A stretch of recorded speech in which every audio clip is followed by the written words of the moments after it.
Support for this NPR podcast and the following message come from Microsoft Teams, a digital workspace where teams can create, collaborate, and communicate authentically. Bring together your chats, meetings, files, and apps all in one place. Visit office.com/teams to learn more. What was the first Wikipedia entry? The earliest article that anyone has found was an article on the letter Q. And in those early days, it was very exciting. You could just be the first person to say, Africa is a continent, and hit save. And, well, it's not very good, but it's not wrong, and it's a start.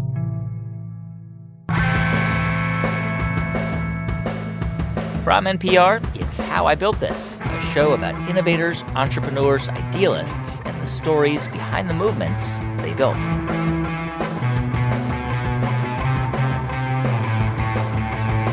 I'm Guy Raz, and on today's show, the story of how Jimmy Wales started an online encyclopedia as a side project and watched it grow into one of the pillars of the internet.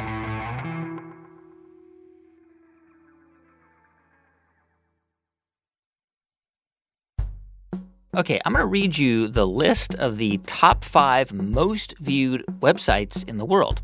So number 1, of course, is Google. And then comes YouTube, and then Facebook, and then Baidu, which is China's biggest search engine. And finally, coming in at number 5, Wikipedia. So imagine for a moment that you are the founder of one of these big websites. How much are you worth? Well, Forbes puts out annual lists, and here's what we found. Larry Page, founder of Google, sits on about $50 billion. Mark Zuckerberg edges him out with about $70 billion.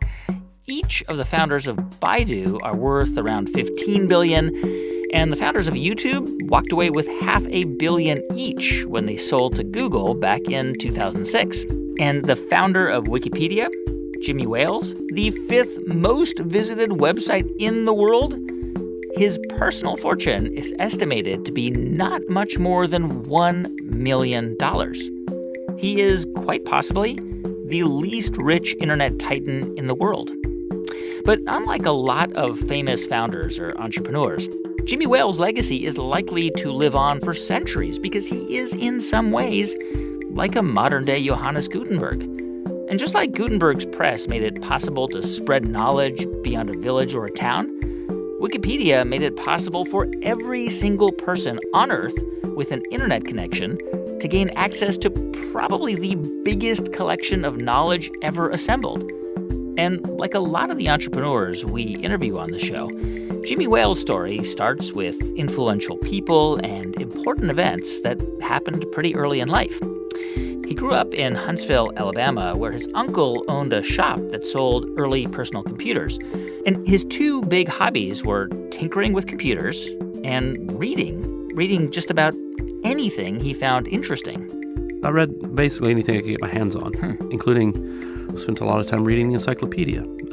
You hear about something and you want to learn more, and you go to the encyclopedia and find the article and read that.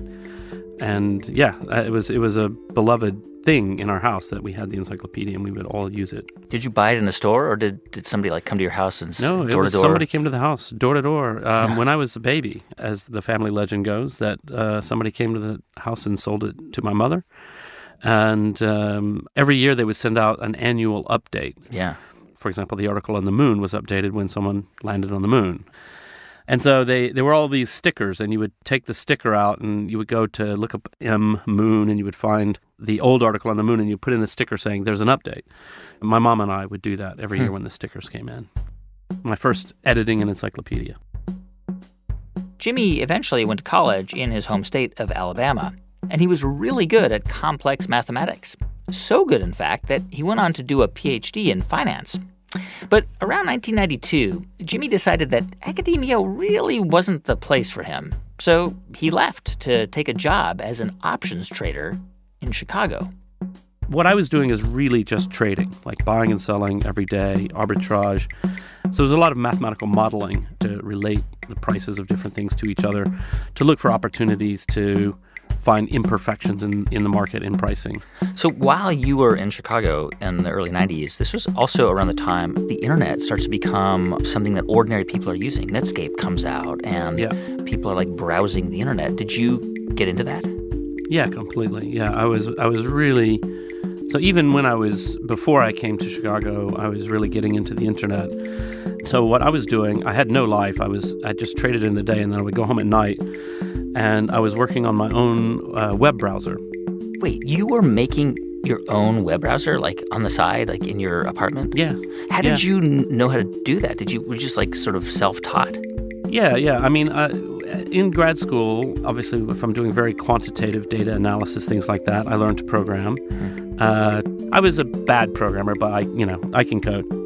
I just remember very clearly the day that Netscape went public and was worth, as I recall, $4.3 billion on the first day of trading. Wow. And I had I had been convinced for a few years' time that the internet was going to be really big and really important and really kind of fundamentally change the world.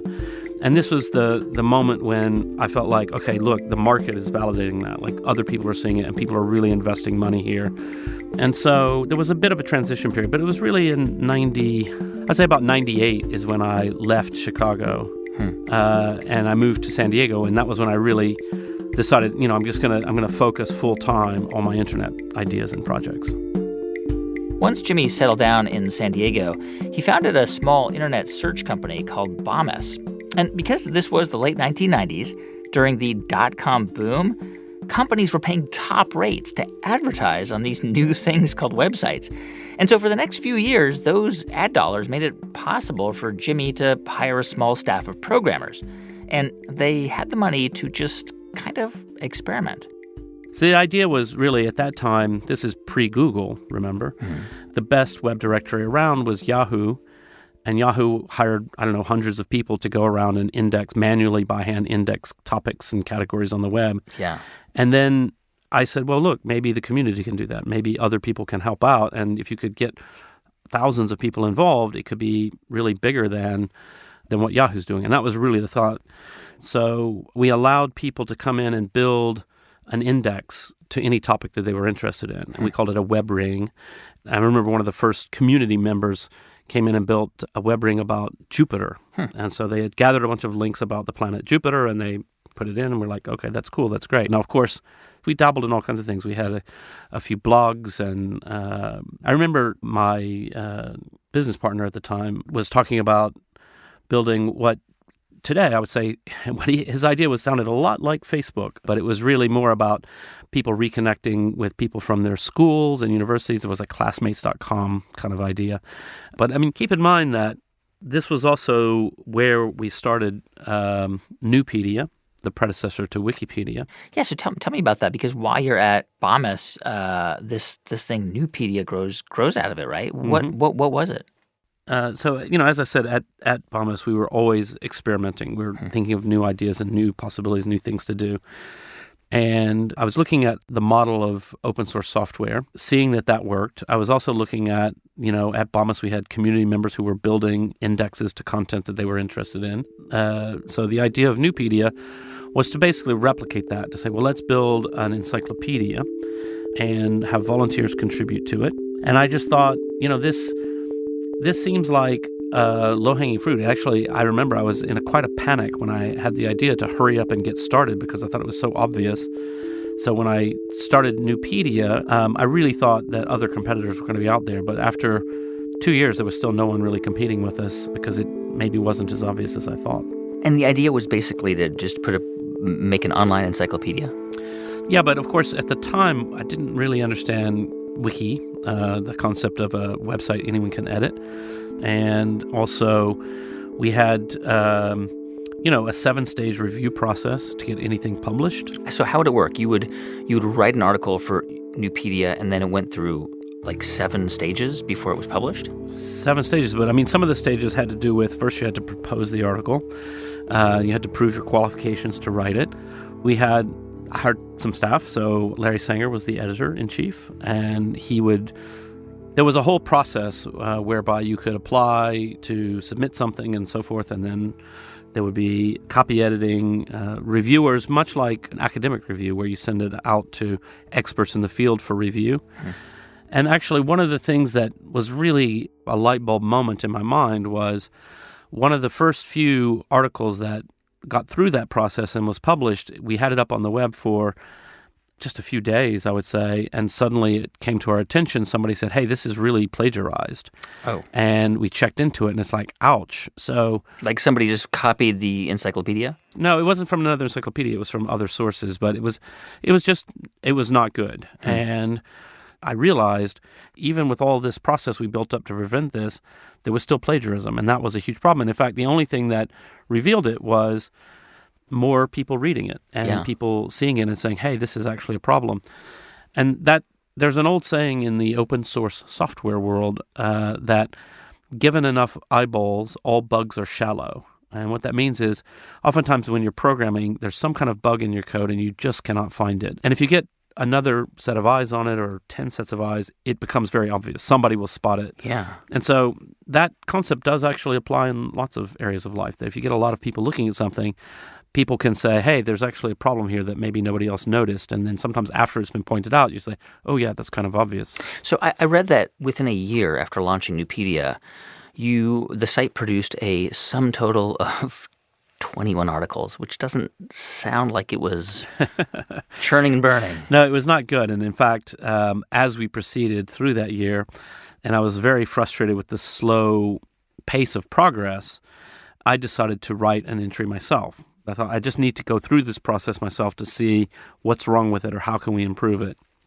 And so I decided to write an article about Robert Merton because I had read all of his professional work on option pricing theory, which was my specialty back in academia. So I was qualified enough to write a basic biography of him.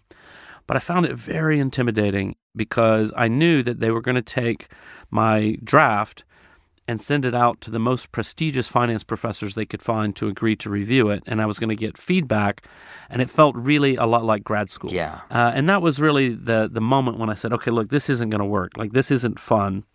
We really have to make this a lot easier and a lot more open. And so that was a really crucial moment, the moment that I tried to get something through the system. So when you were working on Nupedia and you were like sending these draft articles around, I guess probably like all over the country, how were you collaborating with people? Well, I mean, this was the thing. One of the problems that Nupedia had is that the only real way to collaborate back then was to email around a Word doc. And if you emailed around a Word doc, then the typical case is nobody responds, but the worst case is 5 people respond and they've all changed the document in different ways, and now you've got to figure out how to integrate that all. But, you know, the concept of a wiki, which is a website anyone can edit, was actually invented by a guy called Ward Cunningham, who's this lovely, great programmer. And so the word wiki, it's a Hawaiian word, which means quick. And the idea was quick collaboration. And so the idea is that there's a document on the web, but anybody can come along and edit it and save it and so forth. We were the first to really say, hey, let's use that tool to build an encyclopedia. So the idea was you find out about this wiki software and you think, let's democratize this process of writing articles, throw it open to everyone, and then the entire community will kind of cross-reference and check it? Well, I mean, it grew a little more organically than that. We had a good-sized community of people who were working on Nupedia. And so these people were all very eager, people who loved the concept of a free encyclopedia for everyone in their own language. That was a really exciting concept.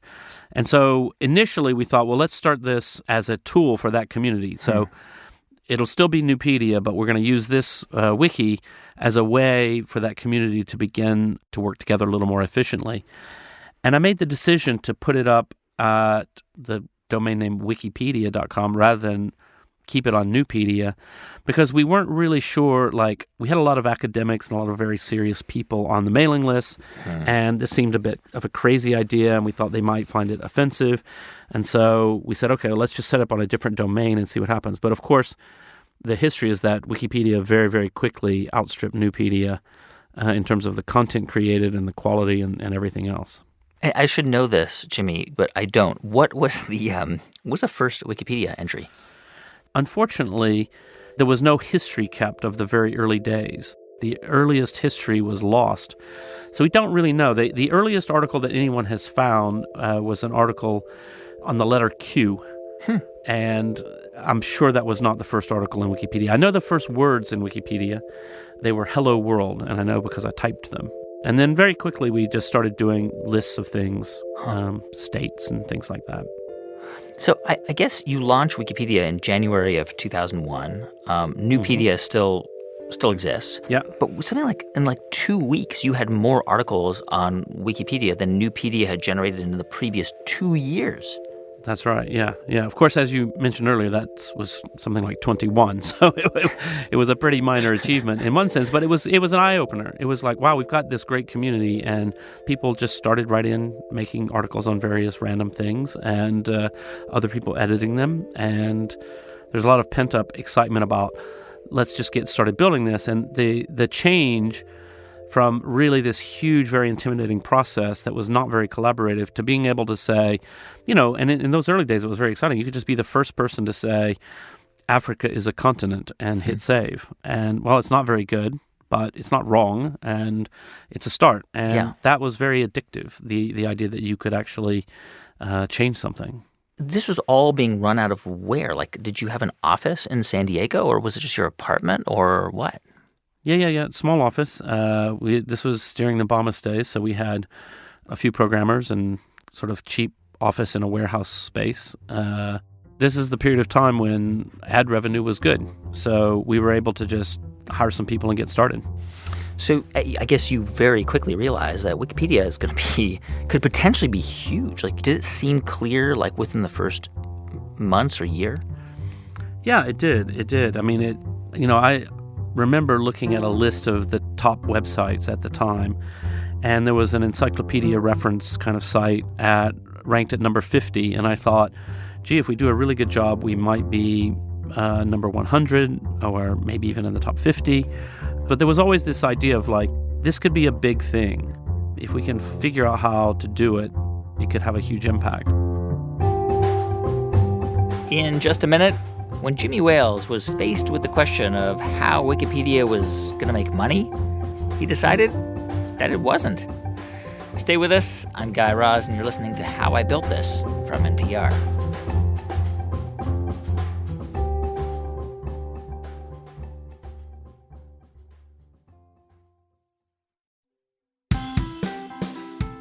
Hey everyone, just a quick thanks to two of our sponsors who help make this podcast possible.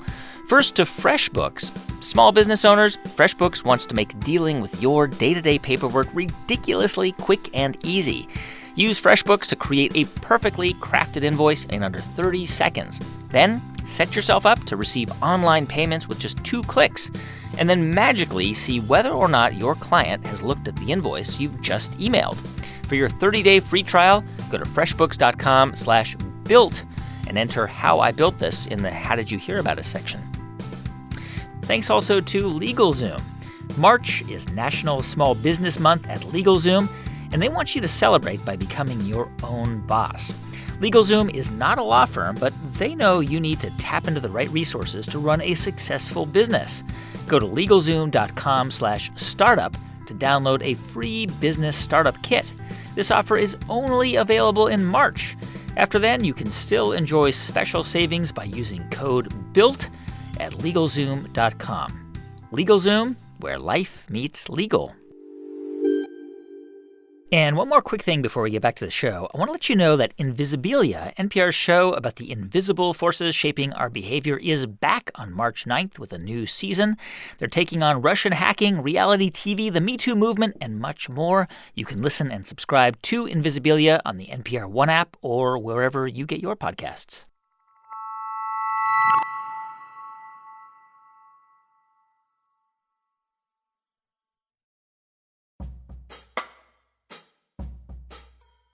Welcome back to How I Built This from NPR. I'm Guy Raz. So in the early days, Jimmy Wales was able to get Wikipedia up and running, and he was funding it with money from his first internet startup, Bombas. Bombas was running ads, the dot-com boom was in high gear, but then, of course, came the dot-com crash.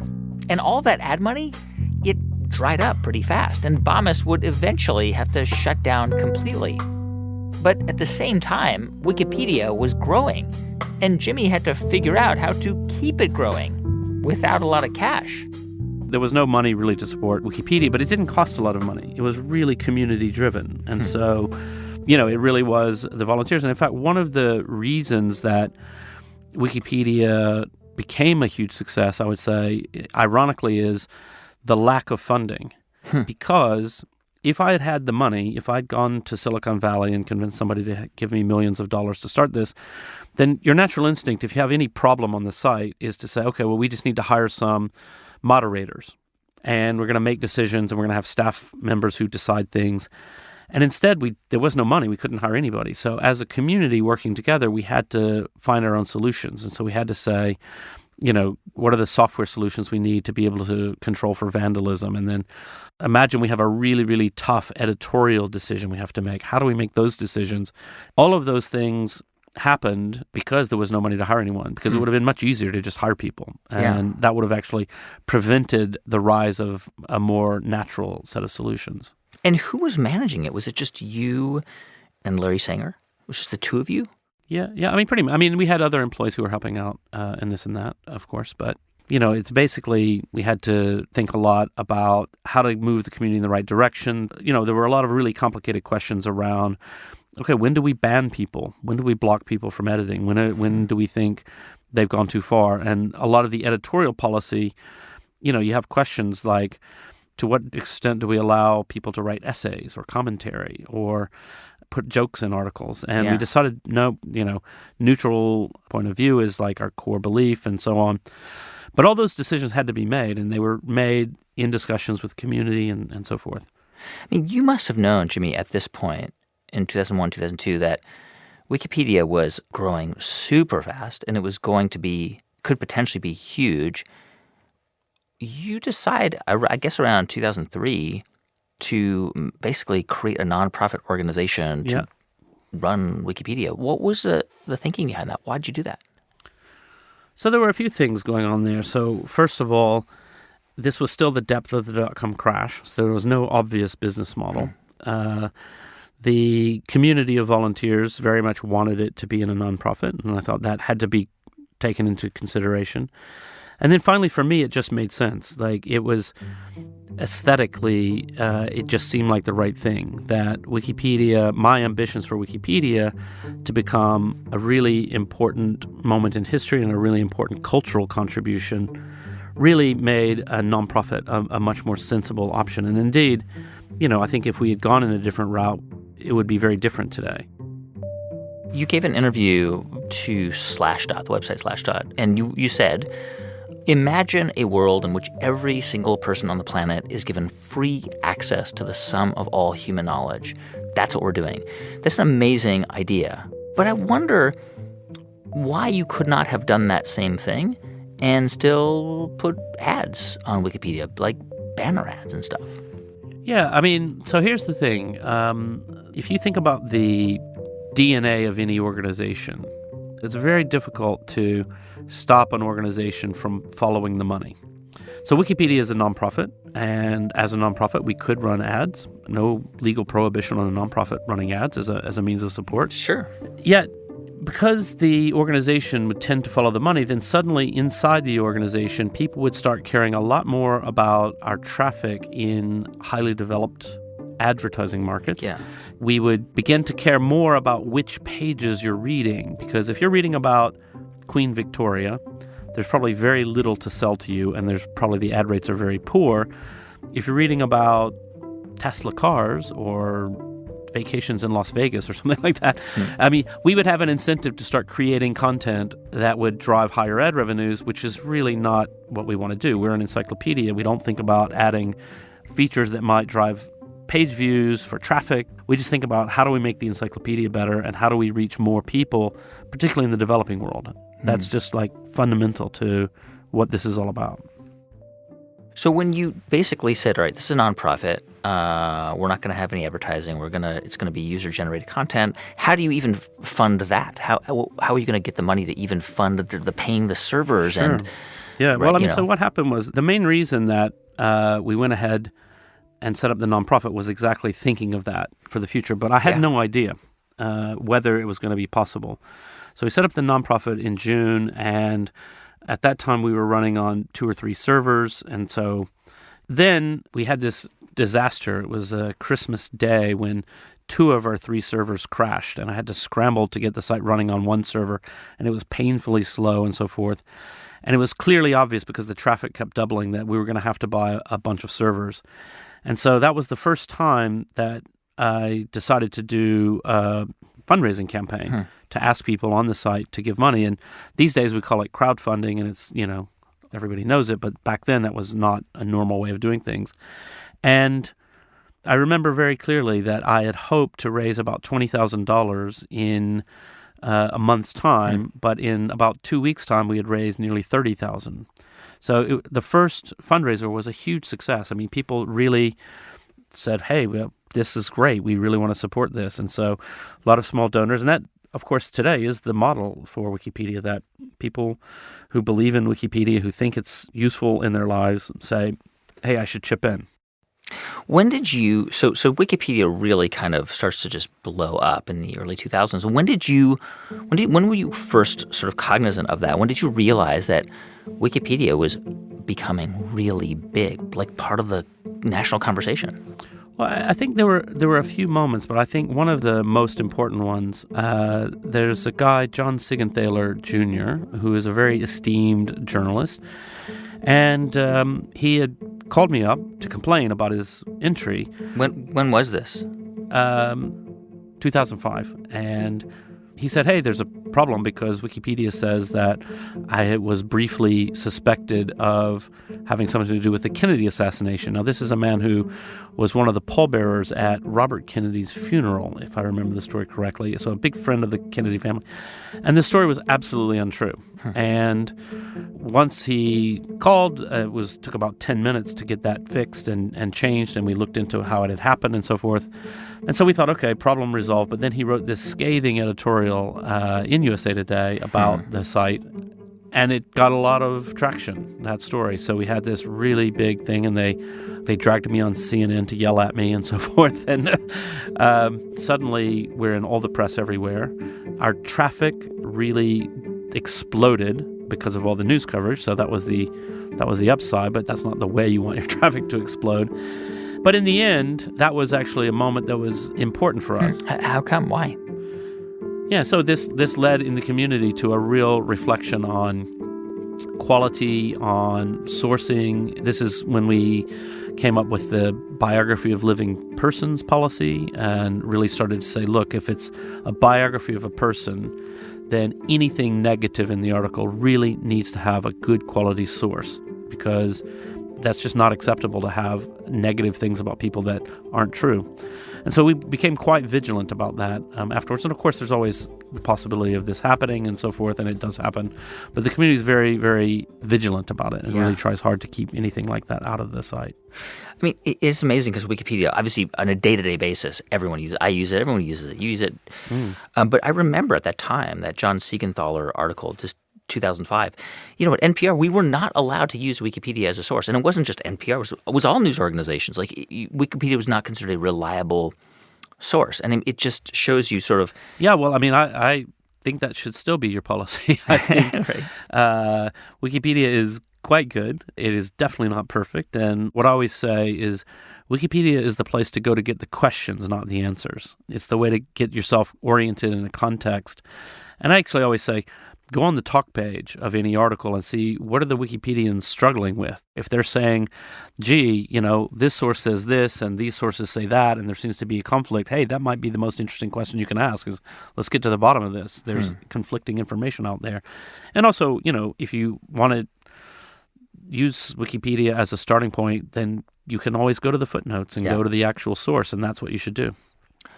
So, Jimmy, I just cannot imagine, running this volunteer organization with hundreds of thousands, maybe millions of people, today certainly millions, who were voluntarily editing sites. And did that ever just, get you so wound up that you just didn't want to do it anymore?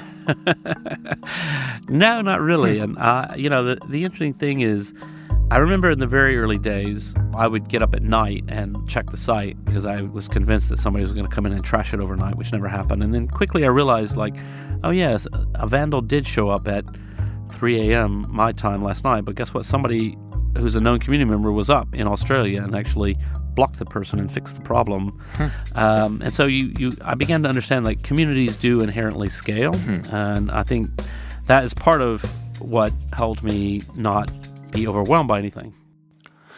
So we're now in this phase in like the history of the internet. People call it fake news. I don't like that term for obvious reasons, but so much information that looks real that's not real. This is not new. I mean, this has happened throughout human history. But now, because there is so much information available, it's sometimes difficult for people to discern what's real and what's not. And I wonder whether one of the challenges with Wikipedia is reasonable people are disagreeing about basic facts. So how do you reconcile that? How does Wikipedia deal with that? I mean, a few of the elements. So one, when we think about the quality of sources, that's a really core thing in Wikipedia, and we have a lot of discussions and debates, and I think a fairly sophisticated approach to thinking about the quality of sources.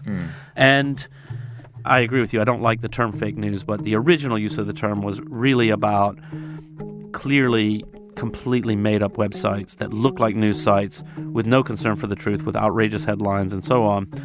And those kinds of sites have had almost zero impact at Wikipedia because while, they might do well to share on Facebook something that comes from a publication called the Denver Guardian because, well, it looks like a news site, and Denver, everybody knows Denver's a city in America, and Guardian sounds like a newspaper, so it seems plausible enough. The Wikipedians would take one look at it and say, I've never heard of that paper. That stuff doesn't really get into Wikipedia. A broader problem that I am concerned about is right now the trust in media in the U.S., but also around the world, but in the U.S. is really at an all-time low. But it's a tough problem, and I think it's a societal problem to say, look, we really do need quality information. Most people are very passionate about wanting to be told the truth. Yeah. The best way to prepare people for authoritarian rule is not to indoctrinate them into an authoritarian philosophy, but to make them believe that there's no such thing as truth. And that's a trend that I'm not happy about. How many do you know how many Wikipedia pages there are today in English, for example? There's just over 5 million in English. The last I checked. So total probably in all languages could be 40 million. Wow. Close to 50, yeah. Do you even know how many people contribute to Wikipedia around the world? It's something around 75,000 people every month who make at least 5 edits. It's probably 3,000 to 5,000 is the core community of people who are making 100 or more edits. And so that's quite a lot of people, but it's not as many people as some might think. Now, of course, making 5 edits in a month, that's not a huge amount of participation, but you're pretty, you're around. Yeah. And there'll be a lot more people who just make 1 edit a year. But in terms of the real community, it's probably that 75,000. Jimmy, what motivates 75,000 people or a few 100,000 people to donate hundreds of hours of their time every year for free to do this? I think it's 2 things. So first, the mission, a free encyclopedia for everyone in the world, is meaningful. I mean, you could spend your hobby time playing Grand Theft Auto or doing something else, and the world wouldn't be any better off when you're done. And if you spend a few hours editing Wikipedia, you can go to sleep and think, it was productive. The world is a little bit better than it was, and someone somewhere will benefit from that, and that's great. And then also just fun. You get to meet people who are interested in the things you're interested in, no matter how obscure. The ethos of the community is to say, look, no personal attacks. We're here to discuss the content. If you go on the discussion page for a controversial topic, you're not there to just debate that topic. You can do that lots of places on the internet. What you get at Wikipedia is a debate about how do we improve this article. And that's just a refreshing kind of feeling. And so a lot of people really find it suits their personality. Do you know what the revenue is, like annual revenue for Wikipedia from donations? Yeah, our revenue, I should know the number exactly off the top of my head, but I don't. But I think last year was around $85 million. Wow, just from donations. Just from donations, yeah. Incredible. Yeah, primarily from small donors. That's important to understand, that when the community gets together to debate something about what they want to have Wikipedia say or what a policy should be, there's never a question of, well, what will the funders think? Yeah. And over the years, we've really tried to run the organization in a very financially conservative way. Every year we try to build our reserves. A lot of our donors, one of the things that they really want from Wikipedia is that Wikipedia be safe. And so that drives us to say, okay, they don't want us to run on a shoestring. They don't want us to run nearly at break even and nearly going broke every year. We need to be stable. And that's been a real value for many years.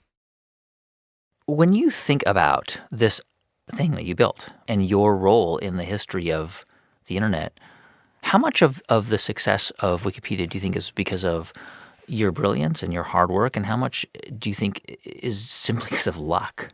A huge amount due to luck. Brilliance and hard work, okay, maybe not so much. I do think a component of the success of Wikipedia is that I'm a very friendly and nice person, and I'm very laid back, and so therefore I was able to work in a community environment where people basically yell at you and you just have to kind of roll with it. And you're in some sense a leader, but you can't tell anyone what to do. They're volunteers. So you have to work with love and reason to kind of move people along in a useful way. So I do think that I'm not irrelevant to the process, but I also think that, the community is amazing, and the luck of the timing of really hitting that moment when it was possible to build Wikipedia. Jimmy, you've seen the estimates that that if Wikipedia were a for-profit, it could be worth at least $5 billion, maybe more. Yeah. Does it mean anything to you? No, not really. I mean, it's people they love to write about Jimmy Wales is not a billionaire. I think there are articles with that headline. Jimmy Wales is not an internet billionaire. Yeah. Exactly. And for me, that's all a bit odd because, my life is unbelievably interesting. I have the ability to meet almost anyone in the world who I want to meet. Yeah. And usually I introduce myself, I'm Jimmy Wales, founder of Wikipedia, and they go, oh, wow. Right, yeah. Right. And if I say, oh, I'm Jimmy Wales, I own the largest chain of car dealers across the southern part of America, people will be like, oh, okay, whatever, like not that interesting. Right. So yeah. At least in that regard, I do think that no one will remember me in 500 years, but they'll definitely remember Wikipedia. And that's really, it's really something. That's something that you can really hardly even get your mind around. There have been comparisons to the Gutenberg Press, right? This is the biggest sort of dissemination of knowledge in modern world history. Well, yeah, but I don't know. It's a bit embarrassing to talk about it that way. I'm just trying to have fun. Jimmy Wales, founder of Wikipedia. By the way, a few years ago, Jimmy got grief for trying to change his own Wikipedia entry, which is a big no-no. His entry showed he was born on August 8th, 1966, which is what his birth certificate also says. But it was a mistake, because according to his mother, Jimmy was actually born shortly before midnight on August 7th. So he made the change only to be confronted by angry Wikipedia editors who demanded documentary evidence, which of course he could not furnish because all he had to go on was his mother's version of when it happened. And please do stick around because in just a moment, we're going to hear from you about the things you're building. But first, a quick thanks to one of our sponsors, Swell Investing, an impact investing platform that identifies high-growth companies solving today's biggest environmental and social challenges. Claim your $50 bonus through swellinvesting.com/built. Thanks so much for sticking around because it's time now for How You Built That. And this story starts almost 20 years ago, when Florence Wetterwald was working in fashion, helping to pick the clothes that models wear at photo shoots, which sounds like a pretty cool gig, right? But I was not happy with the work itself. I really was missing the creative part of things and the designing of things. Florence was missing designing things because, well, she's a designer. She grew up in France and then moved to Atlanta, where she did that fashion job. But she wanted to start something for herself. I need to create a company, or I need to do something that's going to come from me. I was kind of caught into some kind of a spiral. And Florence was looking around for something to inspire her. And as it happens, her mom was working in Peru at the time. And when her mom invited Florence and a friend to come visit, they went. We had no idea what we were going there for, but we explored what the locals were making and to see if there was some kind of a business that could be done with that. So Florence and her friend Susan were exploring the local markets in Peru, and they came across these finger puppets. You probably have seen them, these little cute animals made out of yarn. People had been doing this for many years, and for some reason they really we just fell in love with them. So Florence and Susan bought a bunch of the puppets and they started to sell them in Atlanta, and they did pretty well. But Florence kept thinking, I don't really want to sell someone else's work. I want to design my own thing. I was thinking, what is it that children really want? What is it that children like? Like when I was a kid, what is it that would comfort me in my most vulnerable moment? And so it was really this doll, this little companion, and I thought I could really turn this thing into a doll. So Florence designed her own doll, and she took those designs back to Peru, where she gave them to artisanal knitters to knit one for her. The first doll was a little too traditional, like the neck was narrow and then the arms had different shape to it, and I really wanted to do something modern. So after 3 years of working with different knitters in Peru, Florence and Susan finally had a doll they were ready to sell. This really cuddly, squishy creature that's knitted, and so you get a sense that it could have been done by your grandmother. However, the look of it is really modern. The dolls are stitched with these simple and clean lines, and they've got these long arms and legs. It can be a cat, a dog, a frog, bunny. The dolls went on the market in 2003, and Florence decided to name them Blah Blah Dolls. And it's just so playful, and it just really works for a kids company. And as soon as I said it, Susan said, that's it. Pretty soon after they launched, boutiques across the U.S. became interested. And Blah Blah Dolls even started to appear on TV shows like Homeland and in celebrity magazines. They became so popular, they inspired copycats. And while Blah Blah is still relatively small, Florence and Susan say they are now considering bringing in an outside investor to help scale the brand. And they're in talks about doing a possible TV show. They have a life of their own that we infuse in them. It's a really beautiful story. By the way, totally coincidentally, during a recent slumber party at the Roz household, several of the boys happened to bring along their favorite stuffed animals, including at least 3 Blah Blah dolls. If you want to find out more about Blah Blah, check out our Facebook page. And of course, if you want to tell us your story, go to build.npr.org. We love hearing about the things you're building. And thanks so much for listening to our show this week. If you want to find out more or hear previous episodes, you can go to howibuiltthis.npr.org. Please also subscribe to our show at Apple Podcasts or however you get your podcasts. You can also write us. Our email address is hibt@npr.org.